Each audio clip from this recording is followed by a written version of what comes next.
Hello mga kaputol! Ngayong araw nga po pala ay maaga nga akong nagising. Talaga ba?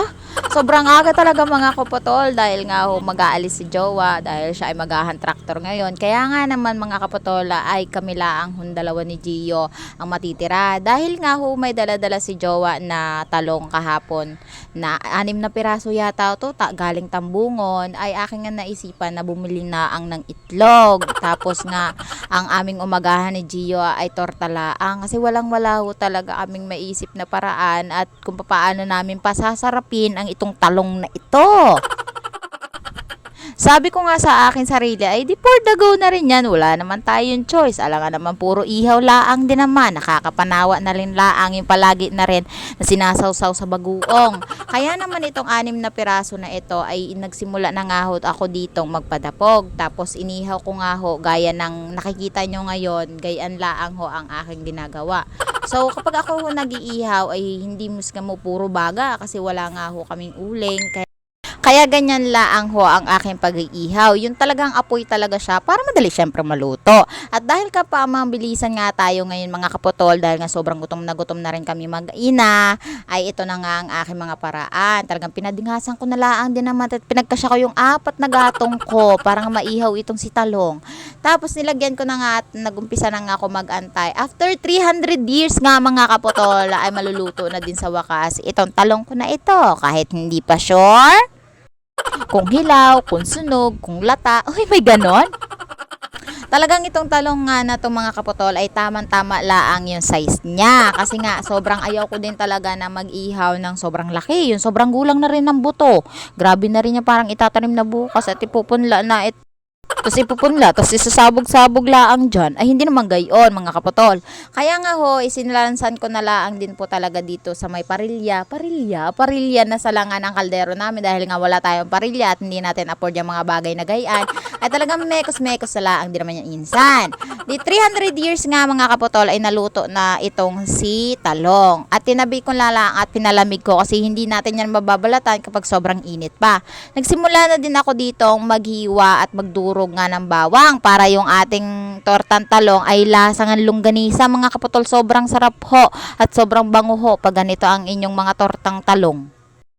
Hindi ko na siya nilagyan ng sibuyas and ingredients, basta asin, bawang, tapos bitchin laang ho, tas itlog, tas talong syempre, wag mong kakalimutan, pati ang mantika. Tapos syempre may kanya-kanya tayong paraan ng kung paano magluto, 'di ba, sa loob ng isang bahay. So, para sa mga nakakaalam ay ganito lang ako magbukas ng itlog, magbalat ng talong. Ito talaga yung pinaka point to the content ko mga kapotol. Ang dami-dami kasing nagtatanong sa akin kung paano daw ho ako magluto, paano daw ho ako magbalat ng talong. Kaya ho yan ay napablog agad si kapotol. Ay talaga namang dahil sobrang mahal na mahal ko kayo at napakalakas nyo sa akin ay naghanap agad si Jowa ng talong na 6 na piraso. At ayun na nga mga kapatol ay tinorta ko na laang din naman para sa inyo at makakain na lang din ako ng agahan kasi nga kami laang din naman ni Gio ang naiwan dito sa bahay. So sa mga nakikita nyo, maswerte talaga yung may mga kamay kasi may paraan sila. Pero syempre kami hindi namin pababayaan na magutom kami mga kapatol. At lalong hindi namin mapapabayaan yung katawan namin at may kanya-kanya talaga mga paraan ng mga PWD na katulad namin. At so ayun na nga mga kapatol, sasalansan ko laang at dinurog-durog ko laang din naman yung mga katawan ng talong tapos bago mo lalagyan nung itlog mo na binati. Pagkatapos ko nga maplat si talong ay ging bati-bati ko nga lang itong itlog na ito na 2 piraso na kung paano nga ako magbati ay ganito lang. Napakagaling ho magbati ng itlog. Sana all magaling magbati talaga. Tapos syempre sinabay-sabay ko na rin lahat ng mga pampalasa na kailangan niyang kasi kapag walang mga pampalasa sa buhay ay matabang katulad ng pagmamahal niya dati sa akin. Sobrang tabang. Hoy, ba't naman gayon? Tapos nilagyan ko na rin siya ng Ajinomoto. Kung tawagin ay bitchin. Tapos nilagyan ko na laang din naman siya ng asin. Tapos binati-bati ko laang ng ganyan. Sobrang galing ko talaga magbati ng itlog. Sana all. Tapos pagkatapos ko nga batihin ng itlog at nilagay lahat ng mga ingredients na dapat at nararapat. Huy, ang dami na. Ay nilagay ko laang dyan sa may mga malinis na plato, tapos pinaghalo-halo natin, tapos nilahat ko na, pagkatapos ng babad ng 300 years, so binilang. Ayan, pwede na siyang isalang sa ating malinis na kawali na kulay uwak.